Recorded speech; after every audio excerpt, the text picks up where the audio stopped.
The sun was shining, the birds were chirping, and I was enjoying a perfectly peaceful morning on my porch swing, a cup of coffee in hand, and a good book in my lap. Life was good. Maybe too good, because that's usually when the universe decides to throw a curveball. Or, in this case, a Karen. I saw her coming down the street, her perfectly coiffed hair bobbing with each determined step, a crisp white envelope clutched in her manicured hand. It was like watching a predator stalking its prey, except instead of a lioness on the savannah, it was Karen from the HOA, and instead of a gazelle, it was my porch swing. Oh, joy, I muttered to myself, setting down my coffee. The fun police have arrived. Karen stopped at the bottom of my porch steps, her smile as sweet as arsenic. "Good morning, Alexander," she chirped, her voice like nails on a chalkboard. "Lovely day, isn't it?" "It was," I said dryly, "until about 5 seconds ago." She ignored my sarcasm, her smile widening. "I have something for you," she said, holding out the envelope. "From the HOA." I took the envelope, the paper practically radiating suburban disapproval. "Let me guess," I said, already knowing the answer. "My petunias are the wrong shade of pink?" Karen's smile faltered. "No, it's about your porch swing." "My porch swing?" I feigned surprise. "What could possibly be wrong with my porch swing?" "Well," she said, her voice dripping with condescension, "according to the community guidelines, it's unsightly."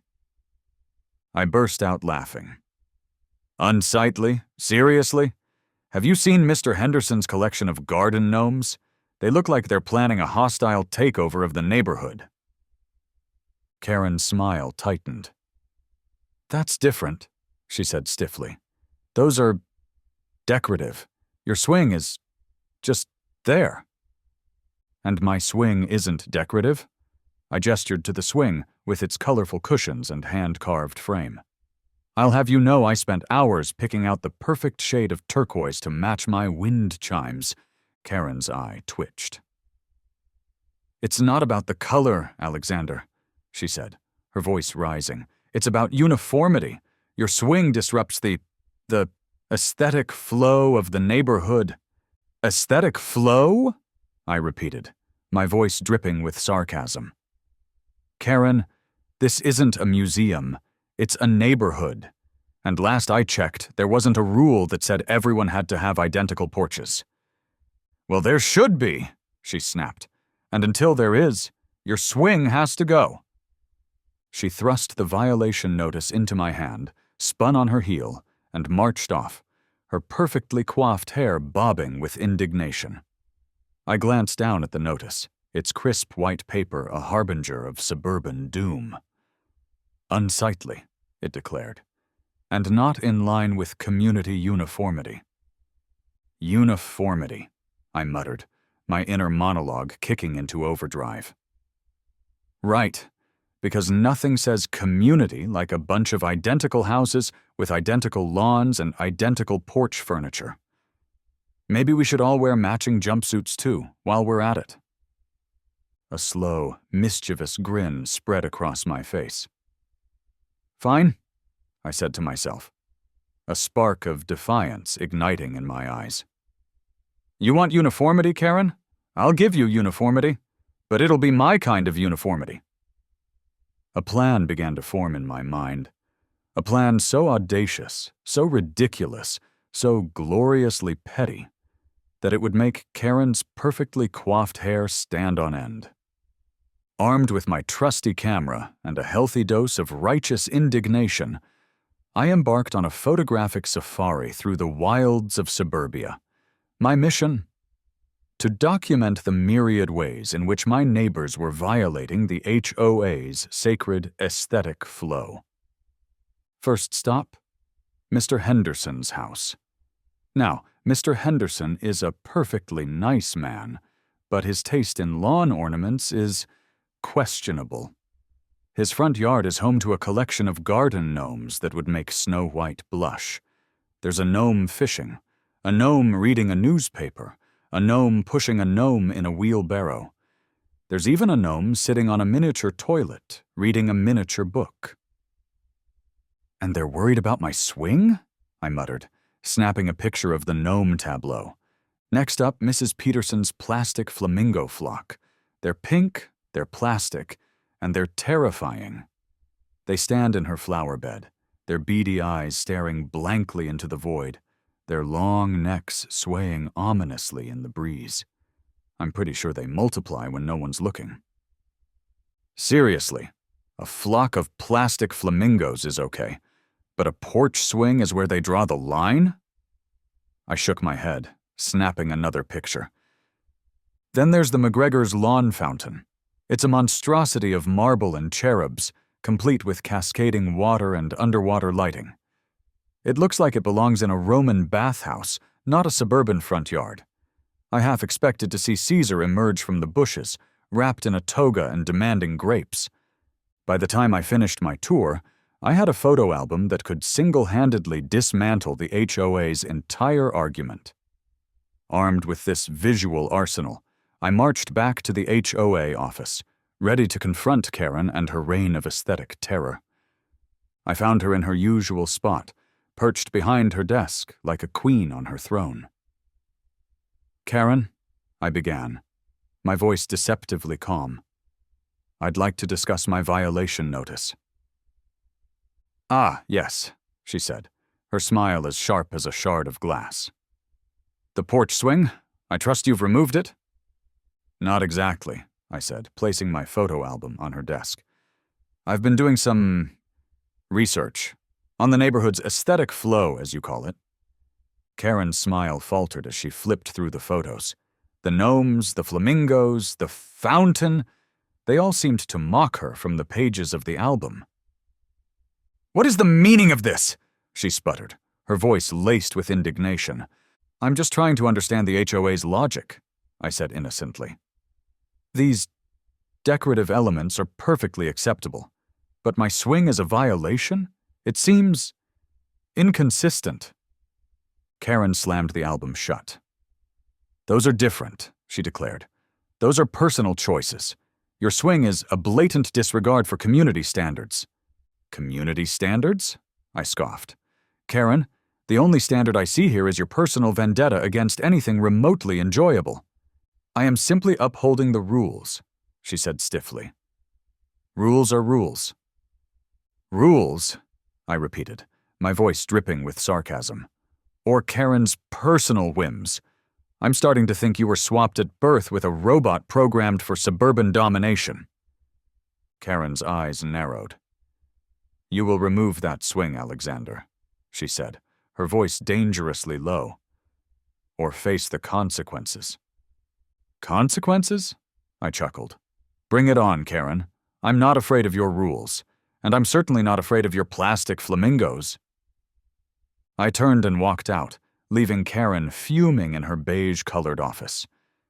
The battle lines had been drawn, and I, armed with my camera and my unwavering sense of defiance, was ready for war. Back in my lair, aka my living room, I let my imagination run wild. Forget a simple porch swing. I was going to create a relaxation haven that would make the Hanging Gardens of Babylon look like a roadside rest stop. "It won't just be a treehouse," I declared to my reflection in the microwave door. "Hey, don't judge my interior design choices." "It'll be a statement. A middle finger to the HOA, disguised as a cozy haven. I envisioned a magnificent structure nestled amongst the branches of my ancient oak tree. It would have multiple levels, a wraparound porch, and maybe even a secret escape hatch. You know, for when Karen inevitably tries to storm the treehouse. It would be the ultimate expression of my defiance, a monument to my love of comfort and my disdain for petty rules. With my vision firmly in mind, I set out to find the right team for the job. This was no ordinary construction project. This was an act of rebellion, a masterpiece of passive aggression disguised as carpentry. I needed more than just builders. I needed fellow revolutionaries. I found them in a group of eccentric carpenters and treehouse specialists who called themselves the Branch Warriors. They were a motley crew, with more tattoos and piercings than your average construction crew, but their eyes lit up when they saw my plans. "This is ambitious," said the leader, a woman with a shaved head and a nose ring the size of a nickel. "Ambitious?" I scoffed. "This is an act of war, disguised as a backyard renovation." "I like your style," she grinned, her eyes gleaming with the thrill of the challenge. "We're in." The Branch Warriors descended upon my backyard like a band of merry rebels. They climbed trees, measured branches, and debated the merits of different types of wood with the passion of philosophers. "We'll use redwood for the main structure," the leader declared. "It's sturdy, sustainable, and it has a nice, rebellious reddish hue." "Excellent choice," I nodded. "We'll make Karen see red." They looked at my plans, and I swear I saw a spark of rebellion in their eyes. We were about to build more than just a treehouse. We were building a revolution. One plank, one nail, one strategically placed hammock at a time. The Branch Warriors were true to their name. They worked with the precision of surgeons and the creativity of artists, transforming my backyard into a scene straight out of a whimsical fairy tale. The treehouse rose majestically from the branches of the old oak, its wooden frame a testament to their skill and my spite. "This is amazing!" I exclaimed, watching as they installed a swinging rope bridge leading to the main entrance.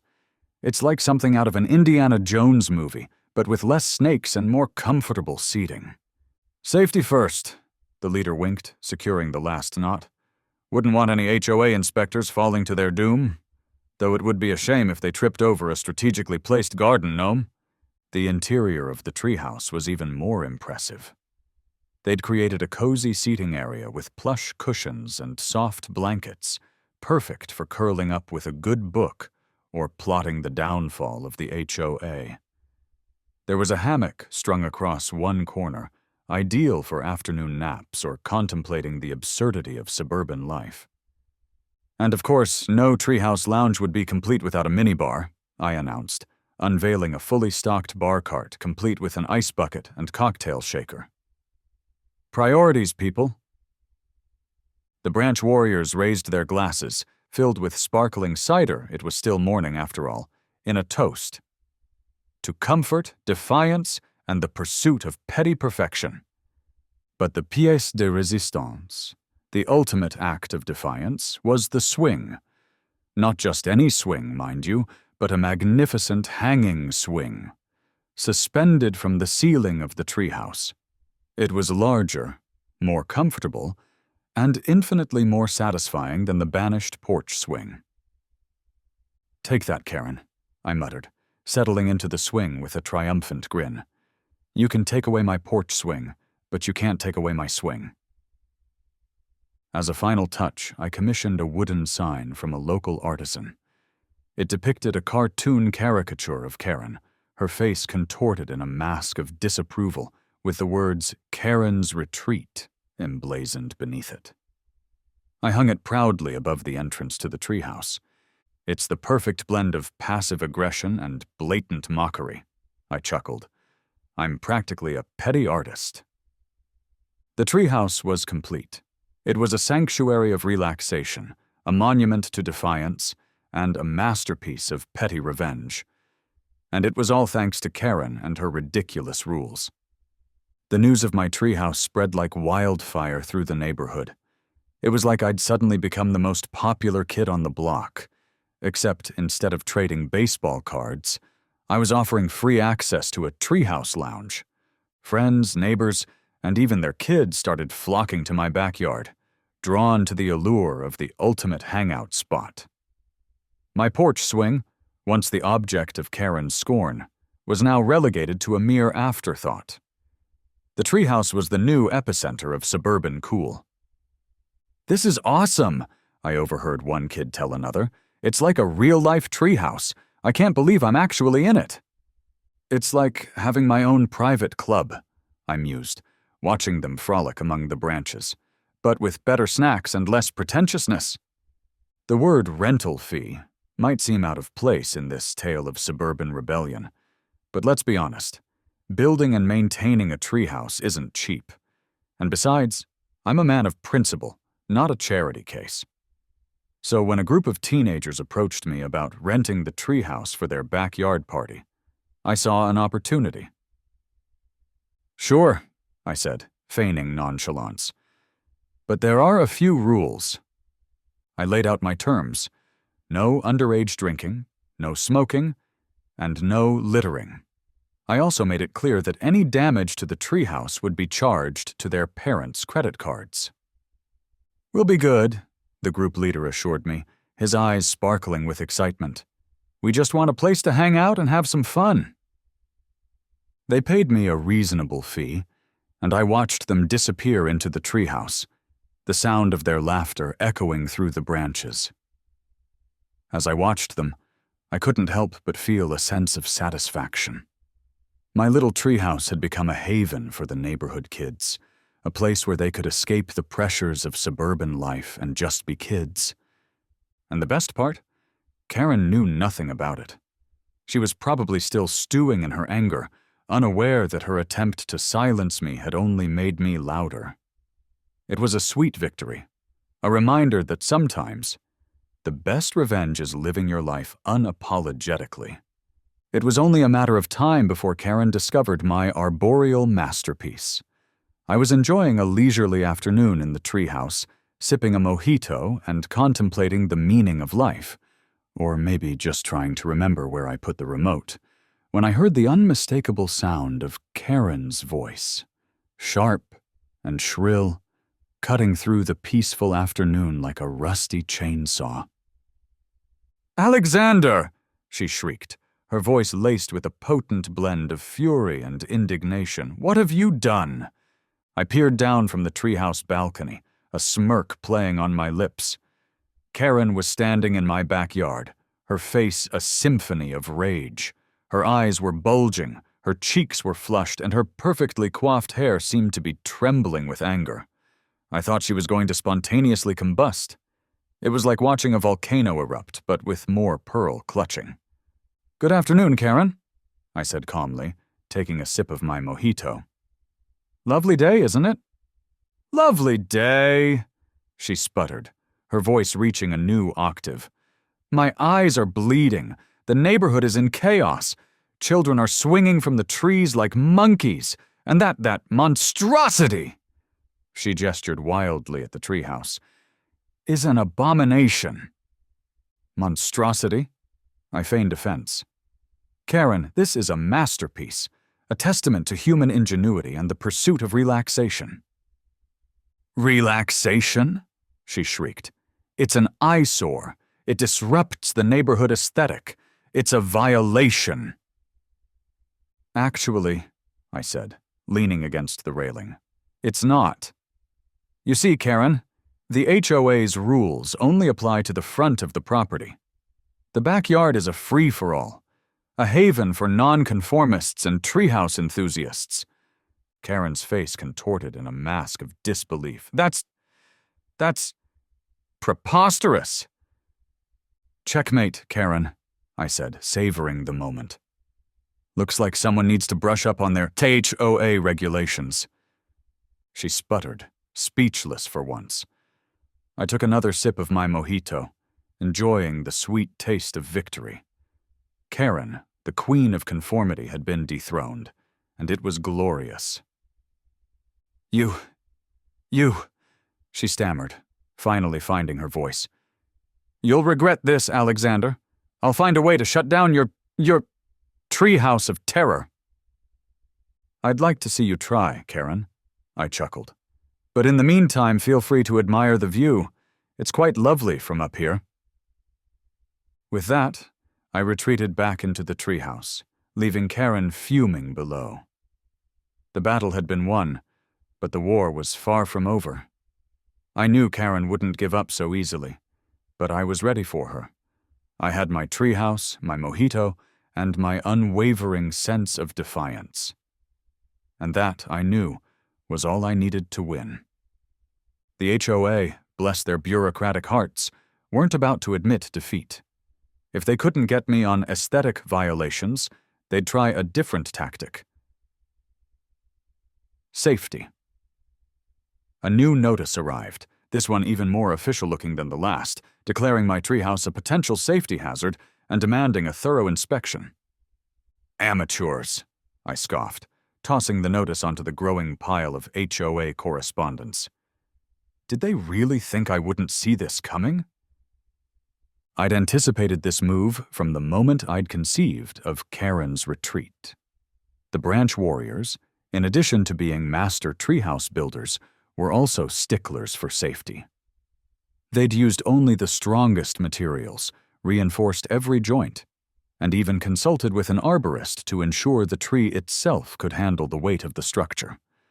I'd also hired a certified engineer to inspect the treehouse and provide a detailed report confirming its structural integrity. I'm 2 steps ahead of them, I muttered, pulling out a folder overflowing with documents. I've got safety certificates, building permits, and even a signed affidavit from a squirrel confirming the treehouse's stability. Okay, maybe not the squirrel part, but you get the idea. The HOA inspectors arrived, armed with clipboards and frowns, ready to find any fault they could. They poked and prodded, measured and scrutinized, but they couldn't find a single violation. The treehouse was, much to their chagrin, perfectly safe. Well, one inspector grumbled, it's certainly sturdy.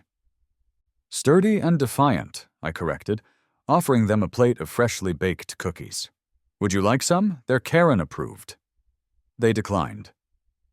The HOA's failed inspection had an unexpected side effect. It inspired my neighbors. They saw my treehouse, a symbol of defiance against the HOA's tyranny, and they wanted in on the action. Soon, treehouses began popping up all over the neighborhood. Mr. Henderson built a gnome-themed treehouse village, complete with a miniature drawbridge and a moat filled with plastic flamingos. Mrs. Peterson constructed a Victorian-style treehouse with lace curtains and a balcony overlooking her, still terrifying, flamingo flock. Even grumpy Mr. McGregor built a minimalist treehouse, a stark cube of wood perched high in the branches, a surprising departure from his usual Roman bathhouse aesthetic. The neighborhood transformed into a whimsical treehouse village, a testament to the collective spirit of rebellion against the HOA's oppressive regime. It was like a suburban Ewok village, but with less fur and more lawn gnomes. Karen, of course, was horrified. Her vision of a perfectly uniform neighborhood, where every house and every lawn conformed to her rigid standards, was crumbling before her eyes. The treehouses, with their playful designs and blatant disregard for conformity, were a constant reminder of her defeat. "This is madness!" she shrieked to anyone who would listen. "The neighborhood is turning into a jungle!" But her cries fell on deaf ears. The residents had tasted freedom. The freedom to express themselves, the freedom to build tree houses, the freedom to defy Karen's tyranny. And they weren't about to give it up. Karen, bless her rigid, power-hungry soul, wasn't going down without a fight. She called an emergency HOA meeting, her voice dripping with urgency and thinly veiled threats of impending doom. The agenda: a proposed ban on all backyard structures, specifically targeting the scourge of treehouses that had dared to invade her preciously uniform neighborhood. "She's like a broken record, stuck on the ban button," I muttered, receiving the meeting notice. "Someone needs to introduce her to the concept of chill." But I wasn't worried. This wasn't just about me and my treehouse anymore. It was about the entire neighborhood, the collective spirit of defiance that had taken root and blossomed into a canopy of arboreal awesomeness. We were ready for Karen's final stand. The meeting was packed. Residents filled the community center, their faces a mixture of anticipation and amusement. Karen stood at the front, her expression grim, her eyes darting nervously as she surveyed the crowd. She looked like a general about to face a mutiny. I arrived fashionably late, dressed in full camping gear, complete with a backpack, hiking boots, and a pith helmet. I carried a thermos of coffee in one hand and a "I Heart My Treehouse" mug in the other. I took my seat in the front row, directly facing Karen, and gave her a cheerful salute. "Ready for battle, Karen?" I whispered, taking a loud slurp of coffee. She glared at me, her eyes burning with 1,000 HOA violations, but I could see the fear behind her anger. She was losing control, and she knew it. The meeting commenced, and Karen launched into a tirade against the Treehouse menace, painting a dystopian picture of a neighborhood overrun by unruly children and collapsing structures. She spoke of plummeting property values, increased liability, and the imminent destruction of suburban civilization as we knew it. When she finished, I rose to my feet, my camping gear rustling dramatically. I channeled my inner treehouse warrior, the spirit of defiance burning in my eyes.